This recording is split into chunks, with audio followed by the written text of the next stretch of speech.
September 8 ఆదివారం రాత్రి 10 గంటలు. యాక్సిడెంట్ లొకేషన్ రాజస్థాన్లోని అజ్మీర్ జిల్లా సారాధ్నా బంగడ్ గ్రామ్ స్టేషన్ల మధ్య. కిలోమీటర్ పరిధిలో పట్టాలపై క్వింటాల్ బరువున్న 2 సిమెంట్ దిమ్మెలు వేగంగా ఢీకొన్న గూడ్స్ రైలు, పక్కకు పడిపోయిన సిమెంట్ దిమ్మెలు, దెబ్బతిన్న ఇంజన్, త్రుటిలో తప్పిన ప్రమాదం. సెప్టెంబర్ 8 ఆదివారం ఉదయం 8 గంటలు. Train number 14117. యాక్సిడెంట్ లొకేషన్ ఉత్తరప్రదేశ్లోని కాన్పూర్ జిల్లా శివరాజ్పూర్ భివాండి ప్రయాగ్రాజ్ మధ్య నడిచే కాళింది ఎక్స్ప్రెస్కు తప్పిన పెను ప్రమాదం. బైరాజ్పూర్ ఉత్తరీపూర్ రైల్వే స్టేషన్ల మధ్య శివరాజ్పూర్ ఏరియాలో పట్టాలపై గ్యాస్ సిలిండర్, ఇంజన్ ఢీకొట్టడంతో ఎగిరిపడిన సిలిండర్, ఘటనా స్థలంలో పెట్రోల్ బాటిల్, అగ్గిపెట్టే, లోకో పైలట్ అప్రమత్తతతో తప్పిన పెను ప్రమాదం. సెప్టెంబర్ 4 బుధవారం రాత్రి 8 గంటలు. లొకేషన్ మహారాష్ట్రలోని షోలాపూర్ జిల్లా కుర్దువాడి స్టేషన్ యార్డ్. రైల్వే ట్రాక్పై 4 ఫీట్ల సిమెంట్ దిమ్మె, రైల్వే క్రాసింగ్ను సూచించే ఫౌలింగ్ మార్క్ స్టోన్ను ట్రాక్పై ఉంచిన దుండగులు. లోకో పైలట్ అప్రమత్తమై బ్రేక్ వేయడంతో మెయింటెనెన్స్ వెహికల్ టవర్ వ్యాగన్కు తప్పిన ప్రమాదం.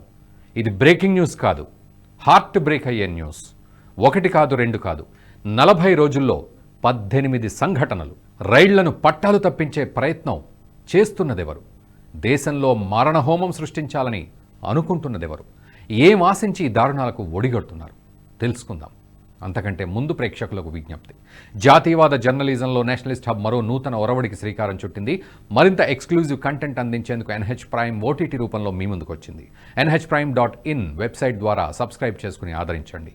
ఇక వీడియోను లైక్ చేసి 10 మందికి షేర్ చేయండి. కామెంట్ల ద్వారా మీ అమూల్యమైన సలహాలు సూచనలు మాతో పంచుకోండి. నేషనలిస్ట్ హబ్ ఛానల్ను సబ్స్క్రైబ్ చేసుకుని జాతీయవాద జర్నలిజాన్ని ప్రోత్సహించండి. అలాగే ఈ వీడియో డిస్క్రిప్షన్లో ఉన్న నేషనలిస్ట్ హబ్ వాట్సాప్ ఛానల్ను ఫాలో చేసి ప్రతి అప్డేట్ని మిస్ అవ్వకుండా చూడండి. ఇక స్టోరీలోకి వెళ్దాం. దేశంలో గత కొంతకాలంగా రైళ్లను పట్టాలు తప్పించే తీవ్ర ప్రయత్నాలు భయం గొలుపుతున్నాయి. దేశవ్యాప్తంగా సగటున 2 రోజులకు ఒక ఘటన వెలుగు చూస్తోంది. ఇటీవల జరిగిన రైలు ప్రమాద ఘటనలపై రైల్వే శాఖ స్పందించింది. ఆగస్టు 1 నుంచి ఈ నెల 8 వరకు 18 ఘటనలు చోటు చేసుకున్నట్లు తెలిపింది. వీటికి సంబంధించిన నివేదిక విడుదల చేసింది. ఇందులో సెప్టెంబర్ 8 ఆదివారం ఒక్కరోజే 2 ఘటనలు చోటు చేసుకున్నట్లు పేర్కొంది. రైళ్లను పట్టాలు తప్పించేందుకే ఈ కుట్రలు జరిగాయని స్పష్టం చేసింది. 18 ఘటనల్లో 15 ప్రమాదాలు ఆగస్టులో జరగ్గా మరో 3 ఈ నెల జరిగినట్లు వివరించింది. రైలు ట్రాక్లపై వివిధ రకాల వస్తువులు అధికారులు గుర్తించారు. వీటిలో LPG సిలిండర్లు, సైకిళ్లు, ట్రాక్టర్లు, ఇనుప రాడ్లు, సిమెంట్ దిమ్మలున్నాయి. ఇలాంటి ఘటనలు ఎక్కువగా ఉత్తరప్రదేశ్లోనే వెలుగు చూసినట్లు రైల్వే శాఖ స్పష్టం చేసింది. ఆ తర్వాత పంజాబ్, జార్ఖండ్, రాజస్థాన్, మధ్యప్రదేశ్, ఒడిశా, తెలంగాణ రాష్ట్రాల్లోనూ ఈ ప్రమాదాలు జరిగినట్టు వివరించింది. ఇక జూన్ 2023 నుంచి ఇప్పటి వరకు ఈ తరహా ఘటనలు 24 జరిగినట్లు తెలిసింది. దేశంలో కొంతకాలంగా వరుస రైల్వే ప్రమాదాలు జరుగుతున్నాయి. గతేడాది జూన్ 2న ఒడిశాలో జరిగిన ఘోర రైలు ప్రమాదంలో 296 మంది చనిపోగా, గత జూన్ 17 పశ్చిమ బెంగాల్ 2 రైళ్లు ఢీకొట్టడంతో 11 మంది మృతి చెందారు. జూలై 18న యూపీలో దిబ్రూగర్ ఎక్స్ప్రెస్ పట్టాలు తప్పిన ఘటనలో 2 మృత్యువాత పడ్డారు. ఈ నేపథ్యంలో రైల్వే ప్రమాదాలకు వరుసగా కుట్రలు వెలుగు చూడటం దేశంలో సంచలనమైంది. ముఖ్యంగా మోదీ 3వ పధానిగా పగ్గాలు చేపట్టిన తర్వాత నుంచి రైళ్లను పట్టాలు తప్పించే ప్రయత్నాలు విపరీతంగా పెరిగాయి. కొన్ని రోజుల క్రితం వరుసగా దుండగులు వందే భారత్ రైళ్లను కూడా టార్గెట్ చేశారు. రాళ్లు రువ్వుతూ వాటి అద్దాలు పగలగొట్టడం చాలా రోజుల పాటు సాగింది. ఇటీవల లక్నో నుంచి పాట్నా వెళ్తున్న వందే భారత్పై దుండగులు రాళ్లు రువ్వారు. వారణాసి పరిసర ప్రాంతాల్లో ఈ ఘటన జరిగిందని రైల్వే శాఖ పేర్కొంది. దీంతో కేంద్ర ప్రభుత్వం సీరియస్ అయింది. దుండగులకు హెచ్చరికలు పంపింది. ఇది సరైన పద్ధతి కాదని, రాళ్లు రువ్వే వారిని గుర్తించి వారిపై కఠిన చర్యలు తీసుకుంటామని ప్రకటించింది. ఇలా నిత్యం ఏదో ఒక రాష్ట్రంలో రైలు ప్రమాదాలకు కుట్ర పన్నుతున్న ఘటనలు వెలుగులోకి వస్తూనే ఉన్నాయి. అయితే రైళ్లను పట్టాలు తప్పించే విధ్వంసక ప్రయత్నాల వెనుక ఇస్లామిక్ ఉగ్రవాదం ఉన్నట్టు పలు స్పష్టమైన ఆధారాలు సూచిస్తున్నాయి. రైలు ప్రమాదాలపై ఓ జాతీయ మీడియా ఛానల్ తాజాగా నిర్వహించిన డిబేట్లో ఇస్లామిక్ స్కాలర్ కమ్రాన్ మాలిక్ వ్యవహరించిన తీరు ఇందుకు అద్దం పడుతోంది. ప్రధాని Modi, UP CM Yogi Adityanath law and order నిర్వహణకు వ్యతిరేకంగా వారిపై ప్రతీకార చర్యలో భాగంగానే ఈ ప్రమాదాలు జరుగుతున్నాయన్నాడు. కమ్రాన్ మాటలపై యాంకర్ తీవ్ర అభ్యంతరం వ్యక్తం చేశారు. తన మాటల్ని వెనక్కి తీసుకోవాలని కోరారు. అయినా తాను చెప్పేది అక్షర సత్యమని, బుల్డోజర్ చర్యలకు వ్యతిరేకంగానే రైలు ప్రమాద ఘటనలు చోటు చేసుకుంటున్నాయన్నారు. తన మాటల్ని నిర్మోహమాటంగా సమర్థించుకున్నాడు కమ్రాన్ మాలిక్.